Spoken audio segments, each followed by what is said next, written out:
I haven't had communication with Banks for a long period of time, right? He couldn't even tell you, like, at any point when you speak to him what the problem is. I put him, like, where I put Marquise.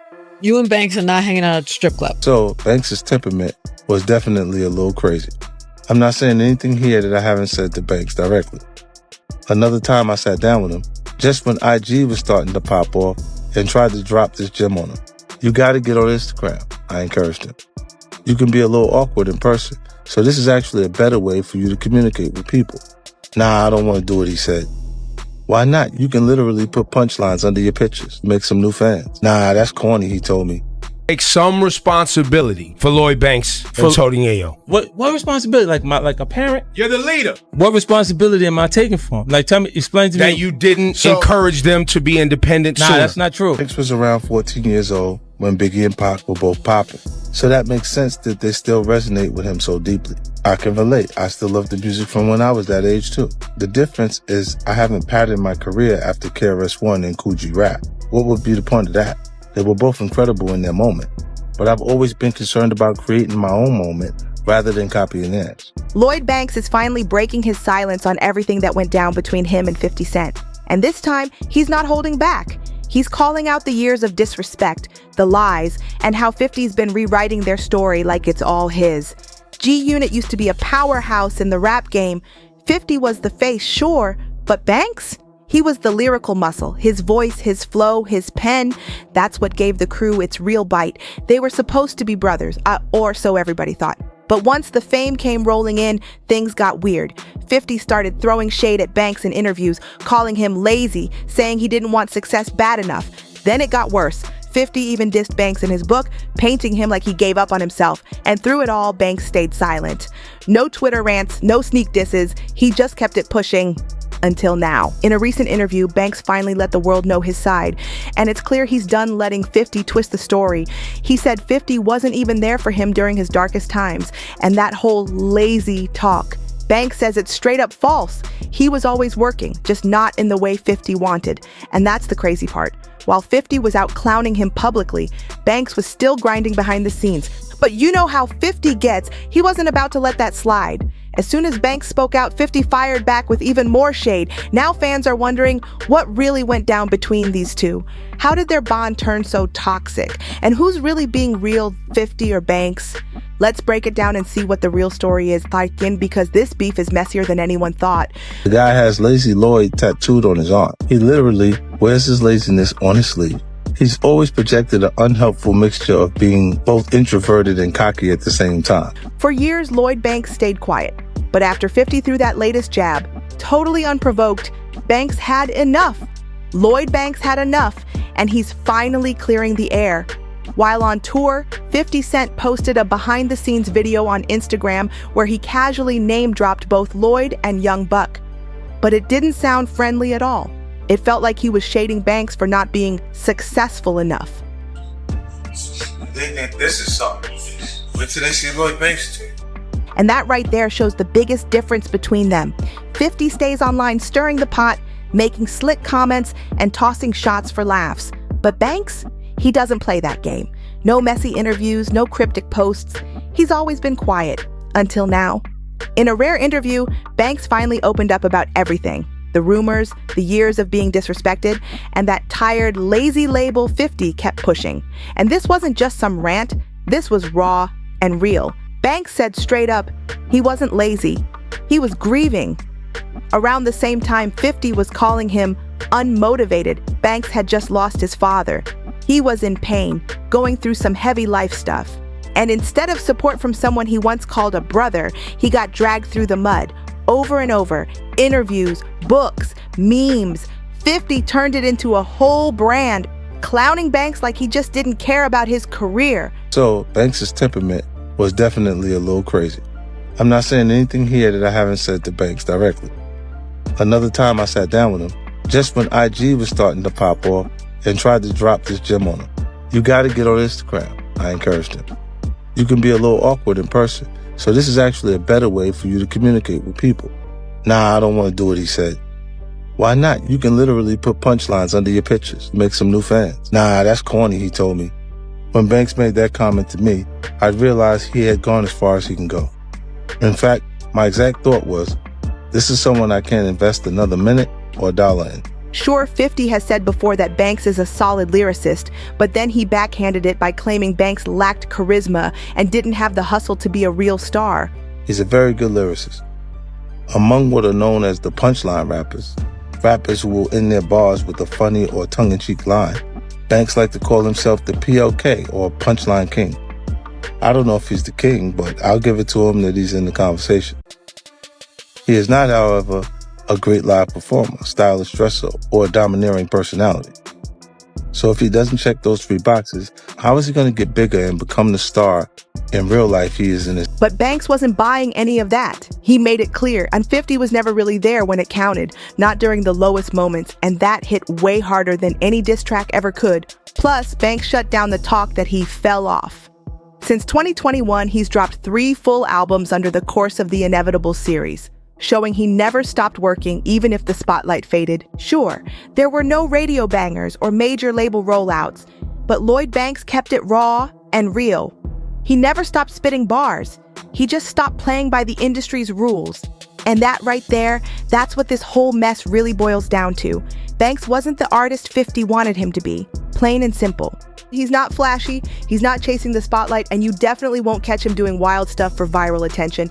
Banks is a rapper's rapper, focused on skill, not clout. But in 50's world, that kind of mindset don't fly. If you're not feeding the brand or building the empire, then you're just dead weight. And Banks, he wasn't trying to play soldier anymore. He wanted his own lane. To really understand how it got to this point, we gotta rewind. Banks, 50, and Tony Yayo came up together in South Jamaica, Queens. These weren't industry-forced friendships. They were real ones, kids from the same hood, all trying to escape the struggle through music.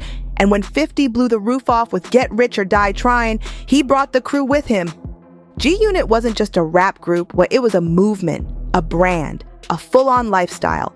And when it came to bars, Banks was the standout. 50 had the hooks and the energy, but Banks, he had that icy flow and razor-sharp wordplay that made rap heads go crazy. His mixtape game was legendary. Money in the Bank, the Cold Corner series, all heat. Then came 2004, Banks dropped The Hunger for More, and it went platinum in under a month. That's not a small feat. On Fire had the clubs lit. Karma, I'm So Fly, all certified classics. At that point, it looked like G-Unit was unstoppable. 50 was ruling the charts. Banks was proving he was no sidekick. Yayo had the streets locked in, and then came Young Buck and Game. It felt like they were taking over the whole industry. But behind the scenes, the cracks were already forming. Music, clothing lines, Reebok deals, even video games. G-Unit was a whole empire. And Lloyd Banks, he wasn't just tagging along, he was helping build it from the ground up. His voice, his bars, his energy, all of it helped shape that gritty G-Unit sound. Even 50 used to admit that Banks was one of the best raw rappers in the crew. But when fame walks in, loyalty sometimes walks out. Over time, things started falling apart. Buck got kicked out. Game went off the rails. The unstoppable machine began to stall. And while all this drama played out, Banks started to fade into the background. He was never loud or flashy, but now he was barely even around. The split between 50 and Banks wasn't explosive. There were no big public blowups. But you could feel the distance growing.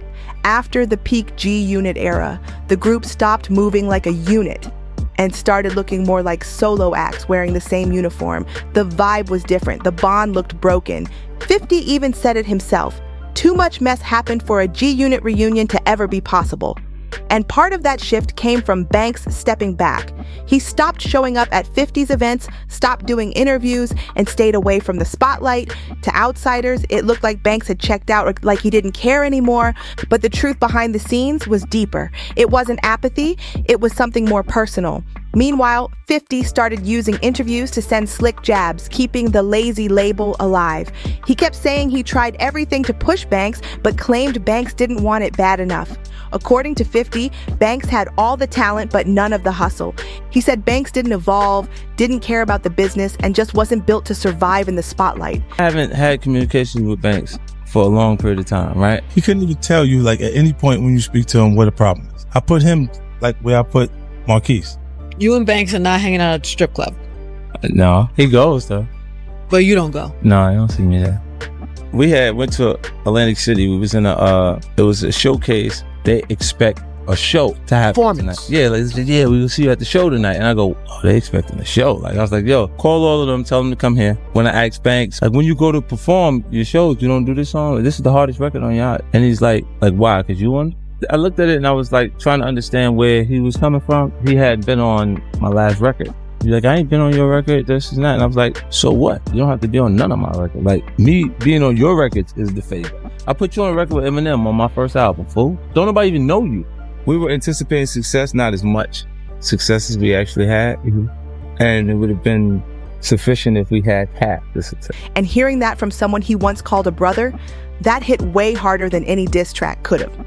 50 even came at Banks for not being active on social media, but that's just not who Banks is. He's always been the quiet one, low-key, behind the scenes, focused on his craft, not the cameras. He didn't care about trends or visibility or jumping into every headline. And for some fans, that made him more real. But for 50, that made him a problem. Then came Hustle Harder, Hustle Smarter, and that's when 50 really turned up the heat. In the book, he straight up said Banks and Yayo were stuck in the past, too stubborn to grow, too comfortable in their ways. Banks was around 14 years old when Biggie and Pac were both popping, so that makes sense that they still resonate with him so deeply. I can relate. I still love the music from when I was that age too. The difference is I haven't patterned my career after KRS-One and Coogee Rap. What would be the point of that? They were both incredible in their moment, but I've always been concerned about creating my own moment rather than copying theirs.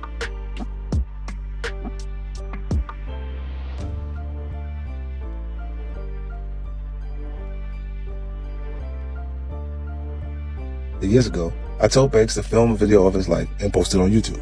Introduce people to his lifestyle. Let the camera follow him around for a while and see how he moves. Maybe something he says or does will create a spark, go viral, and then he'll have some heat around him again. What I didn't want him to do was sit there writing punchline after punchline and then grow resentful when no one seemed to care about his mixtapes anymore. They say insanity is doing the same thing over and over again and expecting different results. Before adding, Biggie and Pac didn't do that shit. They're dead, my man, I told him. They died before this stuff was even invented. And how do you know they wouldn't be posting on IG if they were alive? He called Banks out by name, basically saying he was a waste of potential, a guy who had all the skills but never wanted to level up. That book? It was the first time 50 really put serious space between him and Banks, publicly. It was a line of thinking that really blew my mind. It suggested that if Tupac was alive, he'd still be wearing leather vests and red bandanas tied around his head, sending girls his beeper number. Or that Biggie would still be wearing Gucci sweaters and playing Mortal Kombat 2 every night. In Banks' case, a lot of his failure to grow as an artist is connected to his emotional composition. Banks grew up in the same neighborhood as me, but was never a part of it in the same way. I actually hustled with his father. Banks was more content staying on his porch and watching the world from there. There's nothing wrong with that, but it underscored a particular aspect of his personality. Banks wanted things to come to him, as opposed to going out and getting them for himself. That's not me trying to assassinate his character. The guy has Lazy Lloyd tattooed on his arm. He literally wears his laziness on his sleeve. He's always projected an unhelpful mixture of being both introverted and cocky at the same time. The kind of person most comfortable being a big fish in a small pond. If Banks was hanging out in the studio with a bunch of unknown MCs, he'd be very confident. He'd enjoy being the center of attention. But if I suddenly showed up, he'd feel like he got demoted. He'd be bitter. He didn't feel like the center of attention anymore. I get it. And while Banks didn't fire back in interviews, fans believe he told his side through music, especially on his track Stranger Things, where the lyrics felt real personal. This is where Banks and 50 completely clash, because to Banks, success isn't about being a superstar. It's about being able to do what you love and take care of your people without selling your soul. In his eyes, that is success. And let's talk about that Lazy Lloyd nickname. Banks didn't even try to dodge it. He embraced it. He got the words tattooed on himself. He's even admitted in interviews that, yeah, he's a laid-back kind of dude. But when we came to the actual room, we talked about, I think I irritated him earlier playing with the entourage. Yeah. With MO and them, like, cause I look. Thanks, is that true? But that doesn't mean he's lazy with the music. He just doesn't care about chasing hype or playing into the industry circus. But to 50, that chill attitude looked like a lack of drive. He took it as a red flag, a sign that Banks didn't want it bad enough. And to make things worse, loyalty is everything to 50. He said it time and time again, and once someone crosses the line, they're done. Period. He even said in his book, I'd rather be held at gunpoint than be betrayed. That's how deep trust runs with him. I'd rather be robbed at gunpoint than be betrayed. Not that I suggest you try it. At least getting robbed is exciting. There's an undeniable rush, Or somebody pulls out their piece and growls, "Get on the fucking floor." Once it's over, provided you don't get shot, you can go tell your friends, "Yo, they just stuck me up." Your pockets might be lighter, but you'll be much stronger overall, having survived the experience. Getting betrayed is different. You don't get a great war story out of it. I've never heard anyone get hyped telling their friends, "Yo, you won't believe this, but I just got backstabbed by my mans." There are no stripes earned for that shit.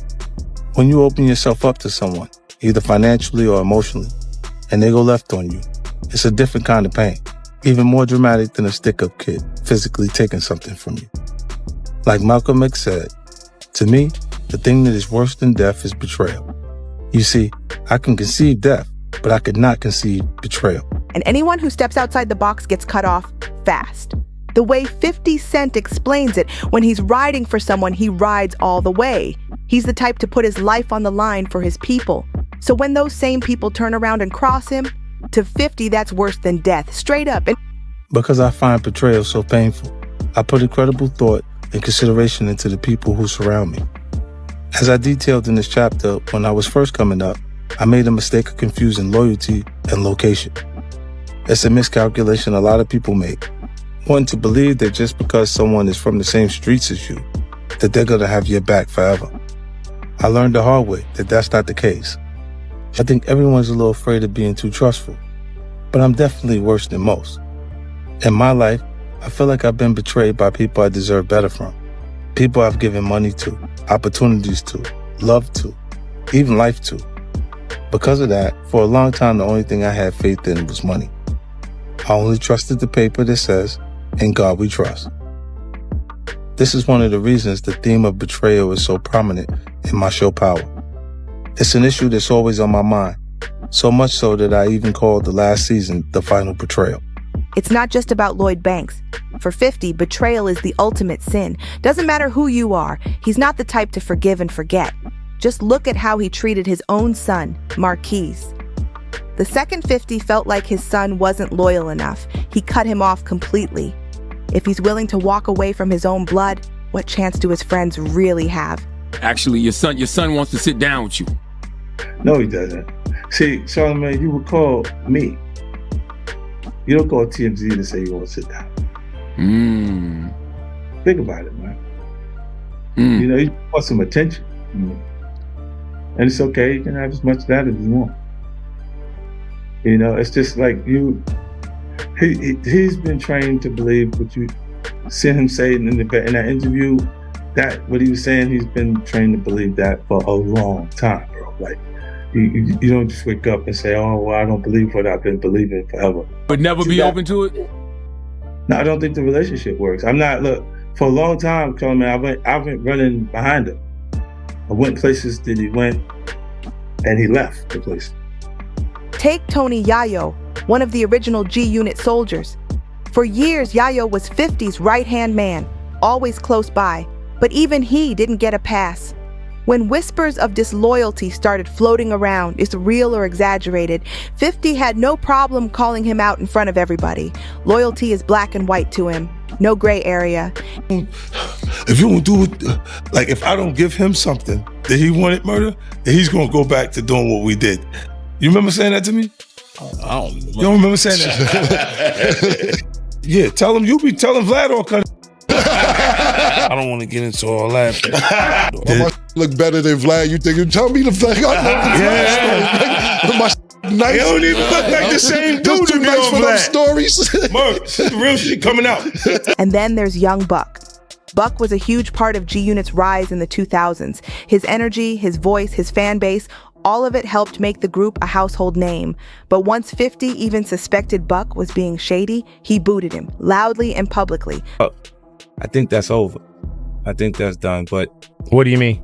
I think his career is finished. You know what I'm saying? And it's because, like, his temperament, he won't actually get himself, like, right now he's in jail, but knowing who he is from the entire time that he's been around, I don't think he has what it takes to recover from, you know, like, it takes discipline at that point, because it's when people begin to want to give you resistance. Hip-hop culture is out with the old and with the new. Let's not forget the game either, one of the most promising G-Unit signees ever. But once things got tense between them, 50 shut it down fast. Their fallout is still one of the wildest in hip-hop history. That's why when 50 saw that reunion pic of Lloyd Banks and Game together, that was it, the final straw. He felt like that photo said it all. In a now-deleted post, 50 wrote, "What do you see when you look at this picture? I see confusion. I'm not sure if it's just me. I'm a Cancer. I don't get old with me. I never ask for trouble, but I really don't have a problem with it. I'm different. The question isn't how I feel about it, but how does Loey Mac feel about it? Some stuff is just better left alone." That right there, that's how deep 50 takes loyalty. Once you're out, you're out. What really stings in all this, it's how quiet Banks stayed through all of it. While 50 was doing interviews, throwing jabs, writing books, and calling people out by name, Banks just kept his head down and made music. No drama, no rants, just bars, but real ones could tell something was off. The distance wasn't just business, it felt personal. And when Banks finally spoke up in that rare interview, it wasn't about clout or revenge. It was more like years of silence finally cracking open. You could hear it in his voice. This wasn't beef for attention. This was pain from someone who felt abandoned. He made it clear he never disrespected 50, never threw dirt on his name. All he ever did was keep it solid, even when things were messy behind the scenes. But that loyalty, it didn't get returned. Instead, he got labeled lazy, mocked publicly, and quietly pushed out of the picture. Fans started connecting the dots. That's why that track Stranger Things hit different. The bars, the tone, the frustration. Lines like "I gave more than I got back" felt like they were aimed directly at the heart of the G-Unit fallout. Meanwhile, 50 kept moving like nothing happened, expanding his empire, TV shows, spirits, business moves, and still finding time to throw subtle and not so subtle shade. To him, Banks didn't want it enough. But to Banks, that whole world just wasn't worth losing himself over. And that's where the real divide lies. Different definitions of success. For 50, it's power, visibility, domination.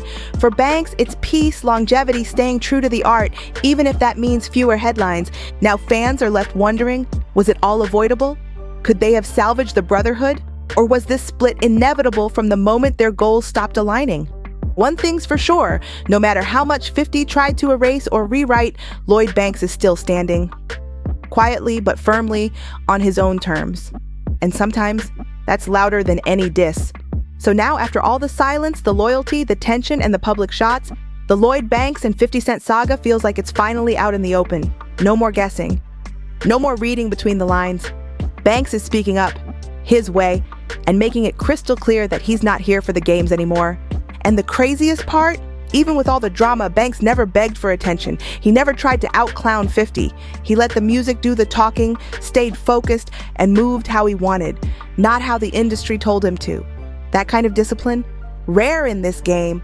Meanwhile, 50 keeps moving like a boss. Big business, big headlines, and a zero-tolerance policy when it comes to anyone stepping out of line.